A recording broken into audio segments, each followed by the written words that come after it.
Una sa lahat,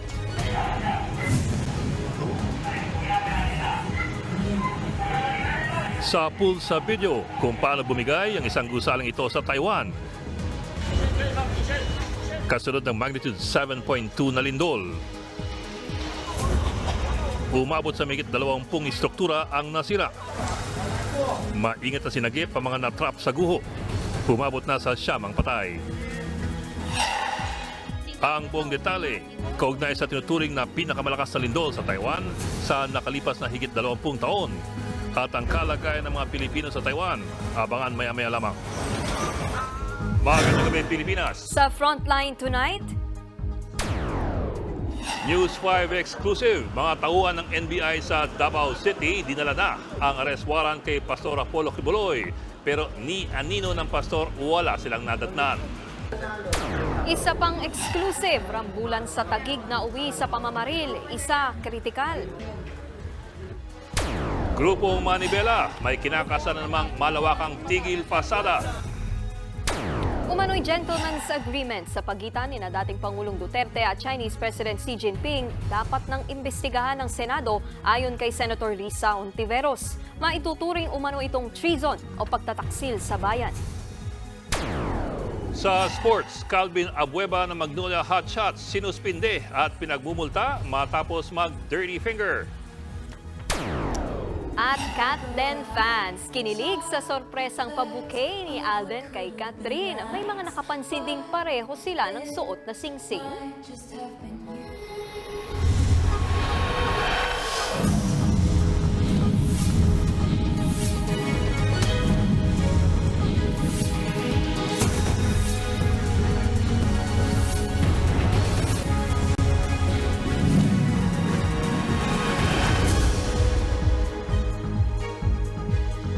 Naranasan ng ilang Pilipinong nagbabakasyon sa Taiwan ang malakas na lindol. Nangako naman ng tulong ating pamahalaan sa mga kababayan nating apektado ng pagyanig.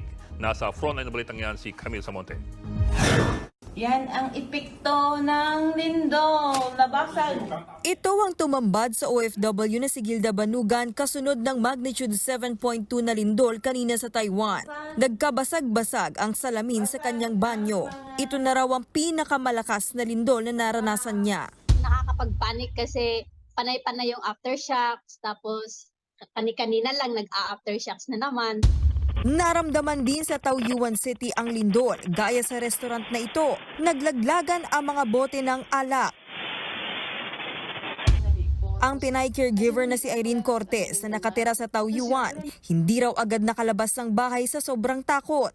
Na-shock talaga ako kasi 13 years na ako dito sa Taiwan, ngayon ko lang yan naranasan. Na ang lakas talaga, sobra. Kasi talaga, grabe. Tunog talagang yung tumutunog yung bahay na siya. Itong yero, o itong yung kisame, talagang mo talaga. Matakot ka na parang akala mo malalaglag. Sa hotel naman, inabutan ng lindol ang nagbabakasyon ngayon sa Taipei na si Steno Padilla. Kasama niya ang dalawa niyang kaibigan ng mga Pinoy din ng yumanigang lindol. Malakas yung lindol kasi nga nagising kami, tulog kaming lahat, and nagising kami nung around 8 a.m. kasi nga dumadagundong na. Wala ring mapapagtaguan dito sa may hotel namin.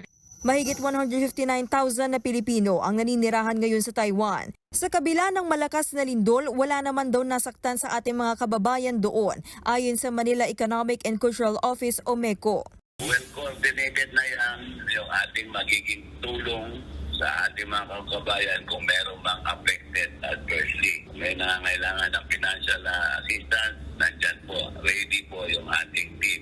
Nakisimpatya na rin si Pangulong Bongbong Marcos sa mga apektado ng lindol sa Taiwan. Nakahanda na raw ang ating pamahalaan na tulungan ang mga Pinoy roon. Naka-alerto rin sa ating mga kababayan sa Taiwan ang Department of Migrant Workers. Nagbukas na sila ng 24/7 help desk para sa mga kaanak ng mga OFW sa Taiwan na gustong alamin ang sitwasyon nila roon. Pwede nyo silang tawagan sa mga number na nakikita nyo ngayon sa inyong screen. May mga numero rin na pwedeng tawagan sa Taipei, Kaohsiung, Taichung para sa mga OFW na nangangailangan ng tulong.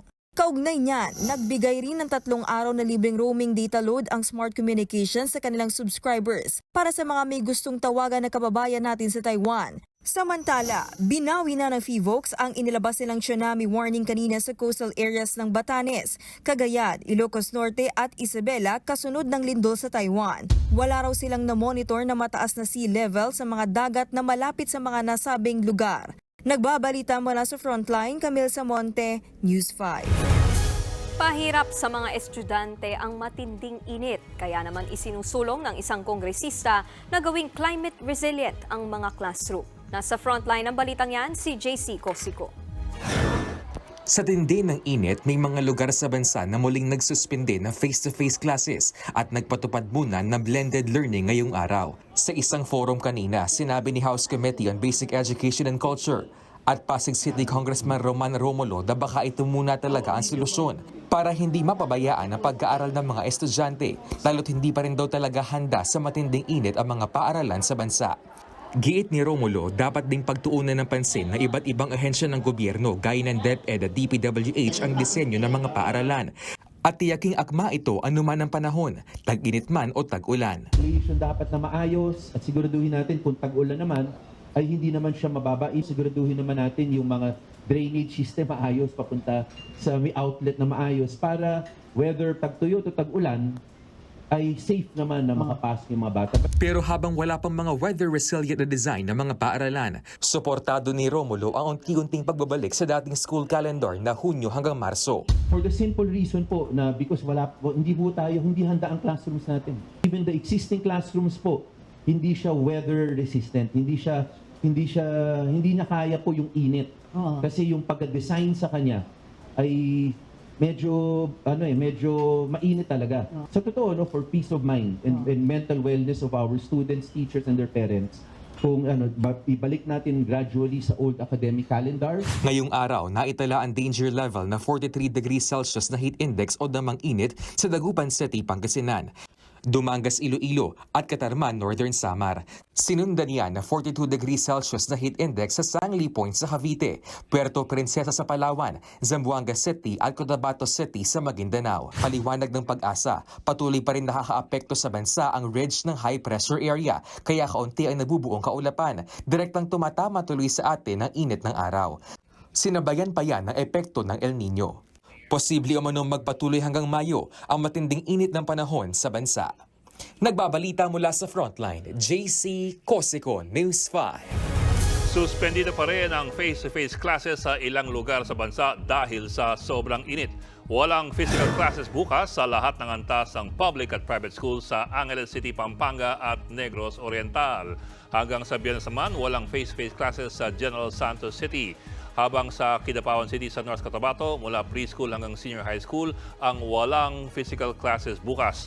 Matindi rin ang init sa Naik, Cavite, kaya hanggang April 30 sila walang face-to-face classes sa lahat ng antas ng public schools.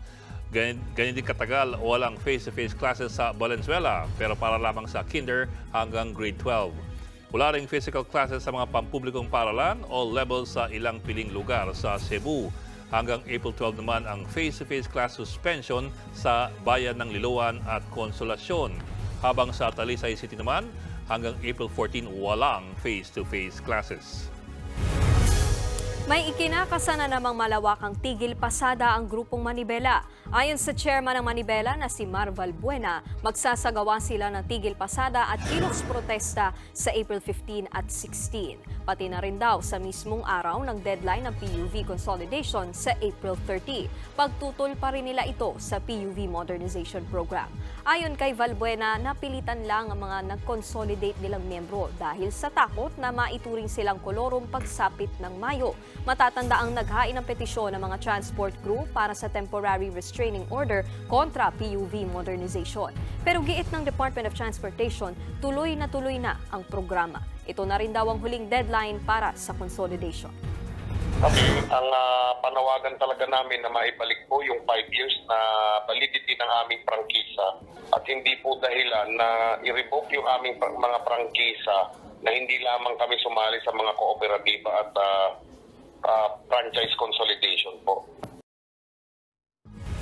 Dinala na ng mga tauhan ng NBI sa Davao City ang arrest warrant laban kay Pastor Apollo Kibuloy. Pero ni anino ng pastor, wala po silang nadatnan. Nasa frontline ng balitang yan si Jenny Dongon, exclusive.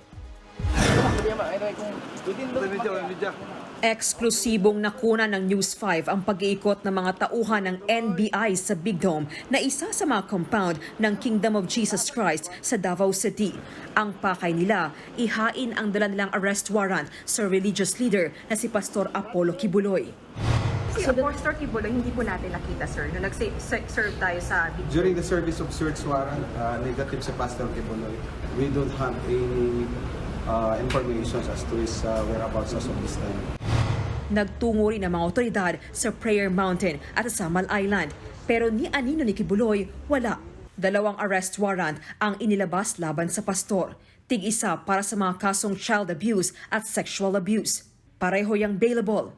Kanina, sumuko sa NBI ang 3 sa 5 pang kasama ni Kibuloy sa kasong child abuse. Nagpiyansa sila ng tig 80,000 pesos. Ayon sa korte, dapat personal na pumunta si Kibuloy at ang iba pang akusado sa Regional Trial Court para magpiyansa. Tiniyak naman ng Davao City Police na oras na mahuli si Kibuloy, walang special treatment para sa kanya. Wala kaming kinikilingan, ma'am, no, kung prominente ba na siyang tao or ordinary. Yung sa amin lang, ma'am, whatever the orders, instruction from the higher office, we will follow. Mayroon kaming custodial facility dito sa headquarters. Meron din kami sa station kung saan siya ma-arrest. Naka-standby rin ang Davao City Police sakaling kailangan nilang samahan ang Senate Sergeant-at-Arms sa pagsisilbi ng hiwalay na arrest order para kay Kibuloy. Sakali namang mauna ang Davao City Police sa pag-aresto sa pastor, hihilingin ng Senado na paharapin sa kanilang pagdinig si Kibuloy. Binigyan ng 10 araw ang mga tauhan ng NBI sa Davao City para maaresto ang pastor. Kung hindi siya mahuli sa panahong yan, kakailanganin ulit ng korte na maglabas ng panibagong arrest warrant alinsunod sa batas. Ayon sa mga tauhan ni Kibuloy, ilang araw na rin nilang hindi nakikita ang pastor. Pero base sa kanilang impormasyon, nasa Davao City lang ito dahil nasa lungsod pa rin ang kanyang mga eroplano at helicopter. Nagbabalita mula sa frontline, Jenny Dongon, News 5. Susunod, mga staff ng mall sa Negros Occidental nagkagulo dahil sa mga magnanakaw na dumandaw sa kisame. Sa Negros Occidental pa rin, altar ng isang simbahan niransak. At Senator Raffy Tulfo at VP Sara Duterte nanguna sa 2028 Presidential Survey. Magbabalik pa ang Frontline tonight.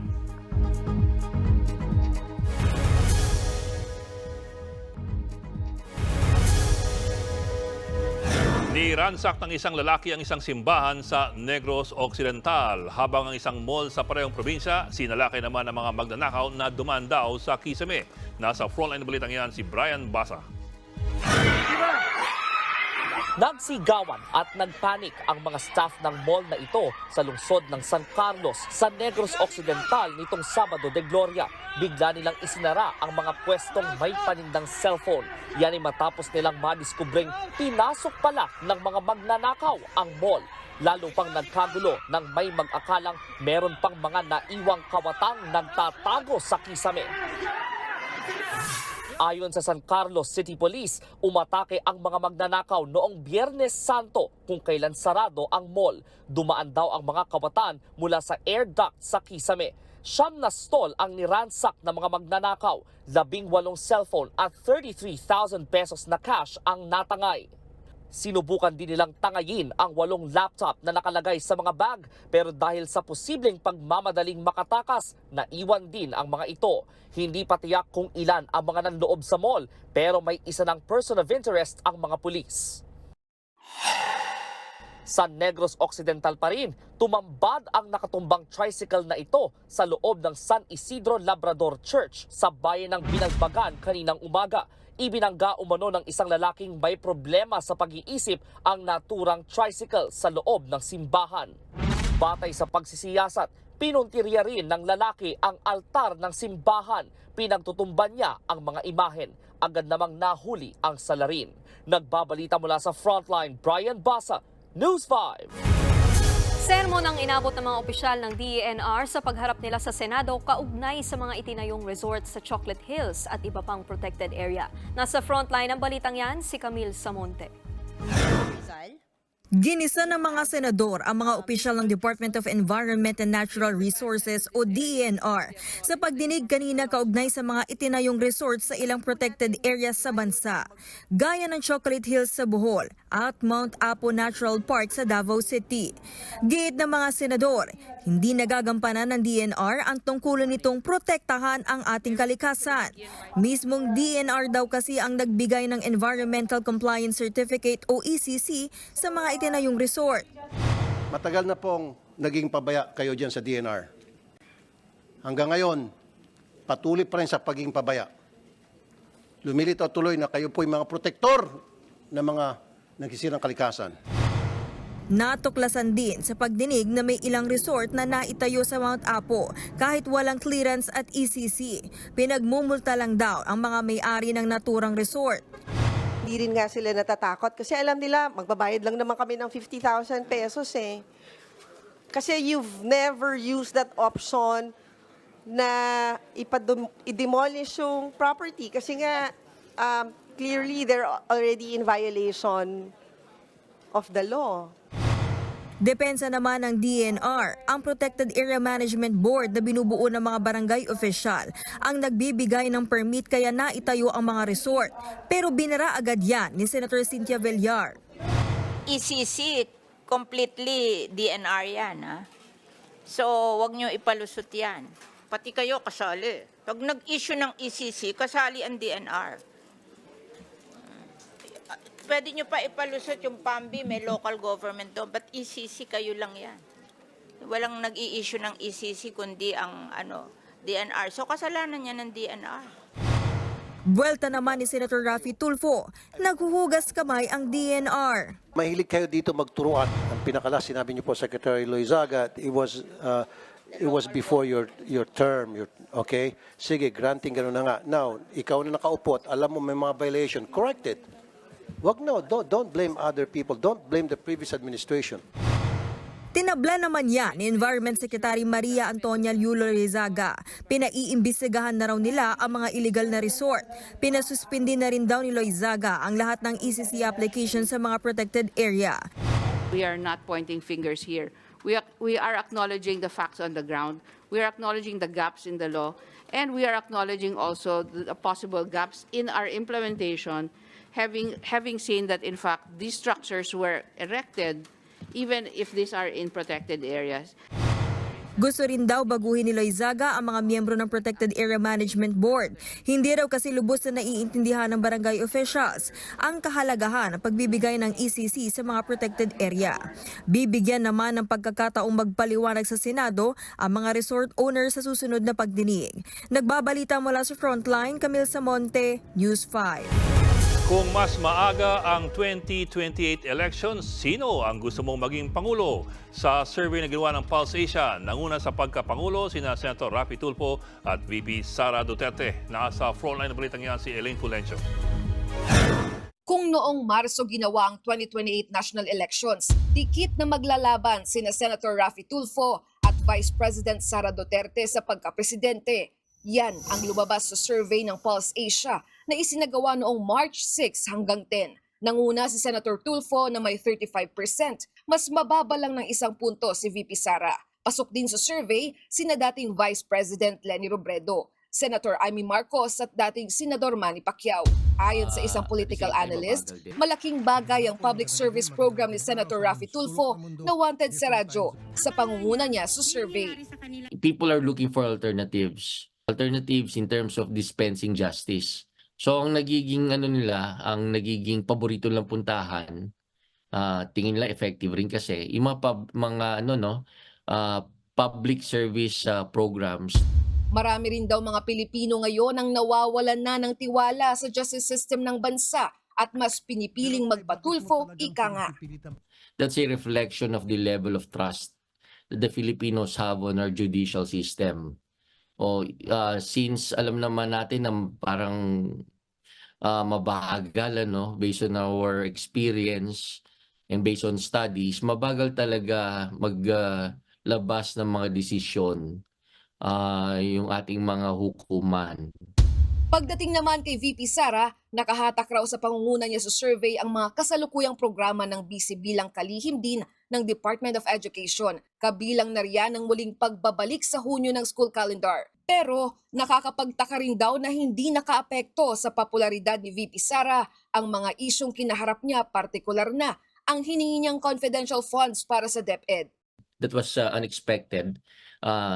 Kasi usually in Philippine politics, kapag isinasangkot ang isang political leader sa isang corruption issue o kaya when it comes to money, public funds, talaga naman nakikita natin bumabagsak yung popularity niya. So I think she was able to handle that issue very well. Sa huli, masyado pa raw maaga para pag-usapan ng 2028 presidential elections. May ibang mas mahalagang isyu pa umanong dapat unahin. Nagbabalita mula sa Frontline, Elaine Fulgencio, News 5.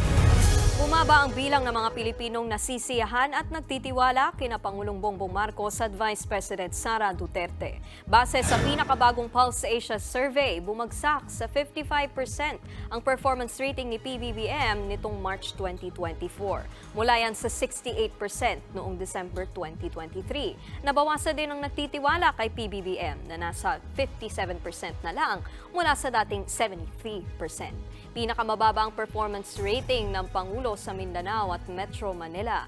Pinakakaunti naman ang nagtitiwala sa kanya sa Mindanao.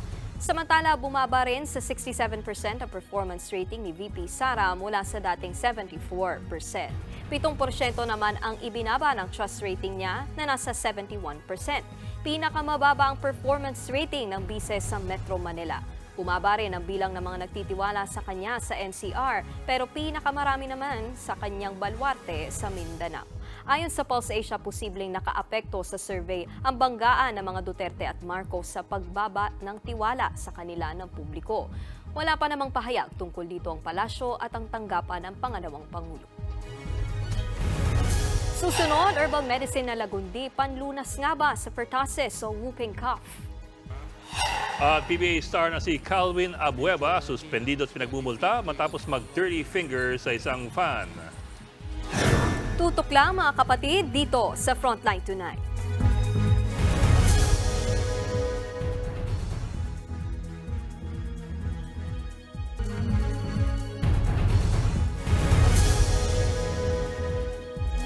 Tinawag ni Senator Risa Hontiveros na treasonous o pagtataksil sa bayan ang umunoy gentleman's agreement ni na dating Pangulong Rodrigo Duterte at Chinese President Xi Jinping. Kaya dapat na raw iyang imbestigahan sa Senado. Nasa frontline na balitang yan si Myron Enriquez. Gusto nang imbestigahan sa Senado ni Senator Risa Hontiveros ang kontrobersyal na gentleman's agreement sa pagitan ni na dating Pangulong Rodrigo Duterte at Chinese President Xi Jinping. Matatanda ang isiniwalat kamakailan ni dating presidential spokesperson Harry Roque ang umano'y kasunduan ng dalawang lider na nagbabawal sa Pilipinas na magdala ng construction materials sa BRP Sierra Madre na nasa Ayungin Shoal. Ayon kay Hontiveros, kapag isinuko ng Pilipinas ang BRP Sierra Madre, parang pinayagan na rin natin ang China na okupahin ang ating exclusive economic zone. This gentleman's agreement is treasonous. Kung totoo itong kasunduan, mukhang isinuko nga ni Duterte ang teritoryo ng Pilipinas. Bumelta naman agad si Roque sa banat ni Hontiveros. Kung siya'y maninirang puri rin naman sa dating presidente, dapat ang gamitin niya ay tamang krimen. Ang treason, hindi yan po pwedeng malitis. Hindi po pwedeng treasonous ang sinasabi niya dahil wala naman tayong gera sa panig ng Pilipinas at ng China. Dagdag pa ng dating tagapagsalita ni Duterte. Ano ba mas importante? Mawala ang presensya natin sa Sierra Madre dahil haharangin pati ang tubig at ang pagkain? Or siguraduhin natin hindi mawawala doon ating kasundaluhan? Siyempre, mas mabuti na naroon tayo, nakaposisyon tayo sa Ayungin kaysa tayo'y mawala. Nauna nang nagpaalala si Defense Secretary Gibo Teodoro na hindi tayo dapat mahulog sa patibong ng China. Inililihis lang daw nito ang ating atensyon sa mga iligal na aktibidad ng China sa West Philippine Sea. Matapos lagdaan ni Pangulong Bongbong Marcos ang Executive Order No. 57 na nagpapalakas sa ating maritime security, inaasahan namang sunod na ipapasa ng Pangulo ang panukalang Maritime Zones Act. Dito pagtitibayin ang ating maritime rights and entitlements na mahalaga sa Pilipinas at layunin nitong maritime security. Pero ang tanong, kung maipasaman ang panukalang batas na ito, paano kung hindi pa rin tumigil sa panghaharas ang China? Let me just state that our resupply missions will never stop. Our resupply missions to Iyungin Shoal, our commitment to maintaining BRP Sierra Madre LS-57 will always be there. So any attempt by China to interfere with these resupply missions will be met by the Philippines in a fashion that protects our troops. Sa gitna ng patuloy na tensyon sa agawan ng teritoryo, naghahanda na ang ating bansa sa Trilateral Summit sa pagitan ng Japan, Pilipinas at Amerika. Ayon kay National Security Council Assistant Director General Jonathan Malaya, inaasahang pag-uusapan sa Trilateral Summit sa US ang pagpapaigting pa ng maritime cooperation activities sa pagitan ng Pilipinas, Amerika at Japan, gayon din ang iba pang aspeto tulad sa ekonomiya. Gaganapin yan sa Washington, D.C. sa Amerika sa pagitan ni US President Joe Biden, Japanese Prime Minister Fumio Kishida at Pangulong Marcos sa April 11. Nagbabalita mula sa Frontline, Marian Enriquez, News 5. Habang hinihintay ang pagdating ng bakuna kontra pertussis o whooping cough, pwede nga bang gamiting panggamot ang lagundi? Alamin natin sa report ni JC Cosico. Umabot na rin sa Quezon Province ang sakit na whooping cough o pertussis. Sa datos ng Quezon Provincial Health Office, 7 kumpirmadong kaso ng pertussis ang naitala mula January 1 hanggang nitong March 30. Lahat sila hindi pa raw nabakunahan laban sa pertussis. Wala namang nai-report na namatay sa probinsya, pero sa buong bansa, umabot na sa 49 ang namatay sa pertussis. Mula yan sa halos 700 kasong naitala hanggang nitong March 23. Sabi ng Department of Health, mga batang edad 5 gulang pababa ang pinakatinatamaan ng pertussis. Karamihan, mga hindi pa nababakunahan. Nauna na nagdeklara ng pertussis outbreak sa Quezon City at Iloilo City. Sa ngayon, plateauing o hindi tumataas o bumababa ang mga naitatalang kaso ng pertussis sa bansa. One possible reason is baka ang ating kababayan simula nung nag-call tayo ng attention na merong pertussis outbreak na nangyayari, baka naging mas maingat sila. Umorder na ang DOH ng 3 milyon doses ng pentavalent vaccines. Habang wala pa, mungkahin na Senator Francis Tolentino gumamit muna ng herbal medicine gaya ng lagundi panlaban sa pertussis. Paalala lang ng DOH, bagamat makakatulong ito sa mga sintomas gaya ng ubo, hindi ito ang mismong lunas sa sakit. Hindi siya antibiotic. Ang gamot sa pertussis ay antibiotic. Nare-reseta yan, hindi yung lagundi yung maggagamot dun sa mikrobyo ng pertussis. Patuloy ang panawagan ng DOH sa mga magulang. Huwag muna nating pahalik-halik o ipapasa-pasa sa mga kamag-anak, sa mga bisita. Kasi tayong mga matatanda, maaaring di tayo maapektuhan dahil malakas yung resistensya natin. Pero baka madala natin sa mga baby na hindi pa kumpleto ang bakuna. Nagbabalita mula sa Frontline, JC Cosico, News 5.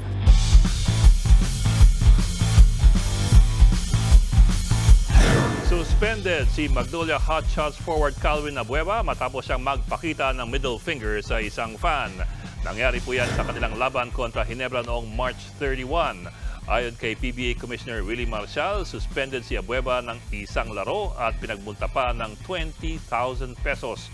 Nagsorry na raw si Abueva at hinaming nag-middle finger dahil minura siya ng isang fan. Pinagsabihin na raw siya ni Marcial na isumbong na lamang ang mga pasaway na fans sa mga PBA officials.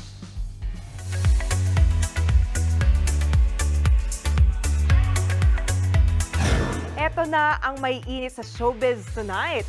Naispatan na naman na magkasama sina Alden Richards at Catherine Bernardo.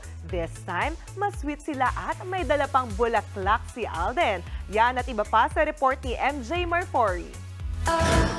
Few moons ago I saw flags of May pa-bouquet of roses with matching gift mula sa isang French luxury brand. Sinorpresa ni Alden Richards si Catherine Bernardo sa kanyang post-birthday celebration. May pagbeso pa si Kath kay Alden nang tanggapin niya ang bulaklak. Hindi lang yan, binigyang kahulugan din ng kanilang fans ang tila pareho nilang singsing. Sa iba pang video, naispatan din silang very sweet habang nagsiselfie together. Say tuloy ng kanilang fans, Kath Den ship is sailing. Naging Sabihan ko malapit agad ng sila I love Katrina you at Alden para dahil sa matakot tsaka 2019 lumayo. hit movie nila na I Hello, Love, Goodbye. Sara Lavati! And of course, Kiko Estrada. Masigabong palakpakan naman ang sumalubong sa cast at mga direktor ng Carlo J. Caparas classic adaptation ng Lumuhod Ka sa Lupa.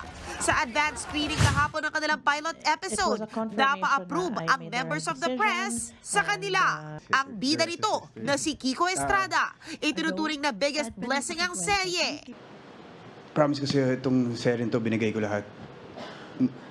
Nilibing ko yung sarili ko sa lupa. Binaril ako, sinaksak ako, nag-shoot ako with an injury, and para makita lahat, nakakataba ng puso. Ito naman ang comeback ni Sara bilang bida ng serye. Kaya chika niya, may konting adjustment pa rin siyang pinagdadaanan. Yes, kinabahan ako nung first taping day. Matagal ko nang hindi ginawa to, but it continuously feels right. And speaking of Sara, sinagot niya na rin kung si ang mystery guy sa nag-viral na pictures niya sa isang restaurant sa Hong Kong. That photo circulating around is my friend. I visited Hong Kong and met up with different friends there. As a woman, we're all allowed to have guy friends. Mapapanood ng Lumuhod Ka sa Lupa simula Lunes, 2:30 p.m. dito sa TV5. Nagbabalita mula sa Frontline, MJ Marfori, News 5. Abangan, News 5 exclusive, rambulan sa Taguig na uwi sa pamamaril. At Tom Rodriguez nag-react sa mga nagsasabing kaboses niya si Mickey Mouse. Hindi mo ganun boses ni Mickey Mouse, ha? Anyway, tuloy-tuloy ang balitaan dito sa Frontline Tonight.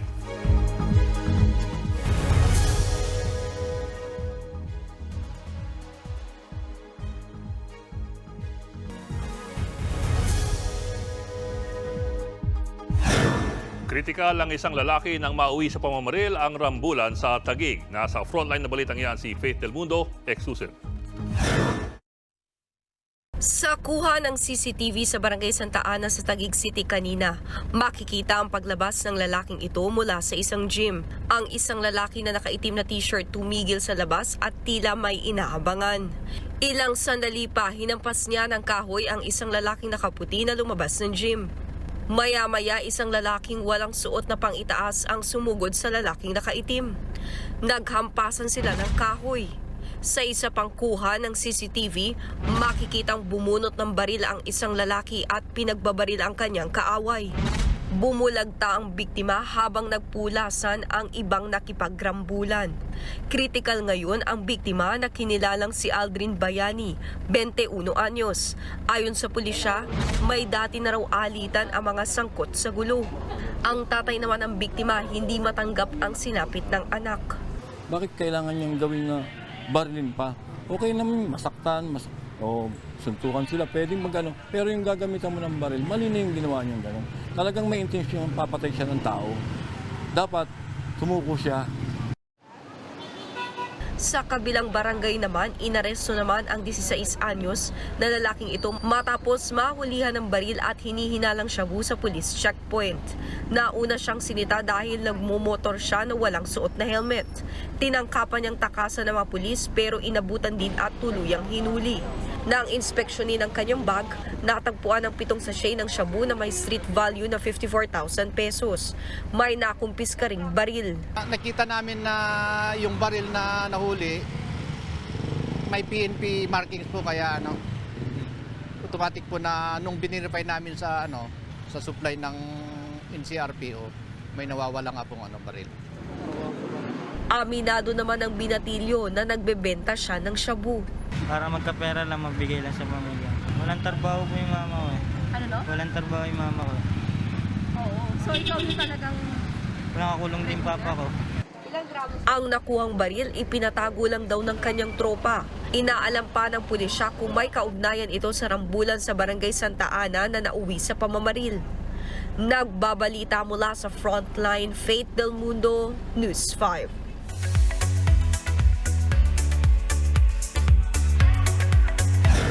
Sold out agad in just 2 hours ang first solo concert ng P-pop girl group na BINI. Proud na inanunsyo yan online ng Star Music at dahil ubos na ang ticket, asahan daw ang mga pasabog sa kanilang BINI-verse concert. Pero hiling ng kanilang Bloom fans, magkaroon naman daw sana ng Day 2 ang concert. Sa June 28 na ang concert ng BINI sa New Frontier Theater sa Quezon City. Nag-react si Tom Rodriguez sa mga nagsabing boses si Mickey Mouse siya sa cover niya ng kantang Versace on the Floor. Okay naman daw ito sa simula pero maya-maya nag-cotton buds na ng tenga si Tom hanggang sa tila narindi na siya sa sarili niyang boses. Umani ng iba't ibang reaksyon ng pagkantang yan ng aktor. Ginamit pa yung background song ng influencer na si Fonzie sa kanyang vlog na eksena raw sa mga outing ng mga Pinoy. Comment pa ng iba, kaboses daw ni Tom ang cartoon character na si Mickey Mouse. Caption naman ni Tom sa reaction video niya, "Feeling cute? Might delete later." May more than 3 million views na yan sa TikTok. At yan ang latest and hottest sa showbiz tonight. Ako si Jania Lipon. Happy Wednesday mga kapatid. At yan po ang 45 minuto paghimayos malagang headlines. Balitaan at diskusyon para sa paghubog ng matalinong opinyon. Kami niyong kasangga sa pagbabalita. Sa ngalan ni Mian Los Baños, ako po si Nikki de Guzman. At ako lang po si Adling Gao. Magandang gabi.